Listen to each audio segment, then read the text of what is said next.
আসসালামু আলাইকুম। আপনারা সবাই কেমন আছেন? আমি আলহামদুলিল্লাহ ভালো আছি। তো এই যে দেখতে পাচ্ছেন এগুলো বুটের ডাল, হ্যাঁ।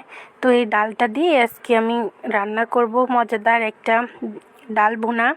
এই যে দেখতে পাচ্ছেন এখানে আমি গরু চর্বি নিয়ে নিয়েছি। তো চলুন শুরু করা যাক। এখানে আমি আদা বাটা, জিরা বাটা, রসুন বাটা, এলাচ, দারচিনি, কয়েকটা কাঁচামরিচও দিয়েছি, পেঁয়াজ দিয়েছি।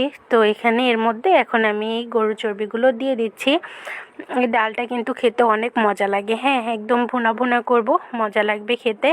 আপনারা কারা কারা এই ডাল ভুনাটা পছন্দ করেন অবশ্যই কমেন্টে জানাবেন। হ্যাঁ, আমার কিন্তু অনেক ভালো লাগে। তো এই চর্বিটা দিয়ে এখানে আমি সুন্দর মতো কষিয়ে নিব, কারণ এই চর্বিটা সিদ্ধ হওয়া লাগবে, সেই জন্য। এই যে দেখতে পাচ্ছেন এখানে আমি সুন্দর মতন এটা কষিয়ে নিচ্ছি। তারপরে এর মধ্যে আমি এই ডালগুলো আমি সিদ্ধ করে নিয়েছিলাম আগেই, তো এটা এর মধ্যে ঢেলে দিচ্ছি। এটা দিয়ে আবার কিছুক্ষণ এরকম কষিয়ে নিতে হবে, তাহলে ডালের মধ্যে এই চর্বির ফ্লেভারটা চলে যাবে, তাহলেই খেতে মজা লাগবে। এই যে দেখতে পাচ্ছেন এটা আমি সুন্দর মতো একটু সময় নিয়ে কষিয়ে নিচ্ছি, যাতে সুন্দর ডালগুলো নরম হয়, আবার এর মধ্যে মশলাগুলোও চলে যায়।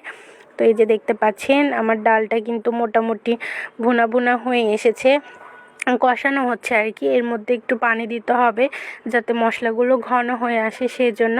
তো এর মধ্যে আমি পরিমাণ মতো পানি দিয়ে দিচ্ছি, যাতে এটা সুন্দর মতো একটু ঘন হয়। তো এই যে দেখতে পাচ্ছেন এটা ফুটে আসলেই আমার ডাল ভুনাটা রেডি হয়ে যাবে।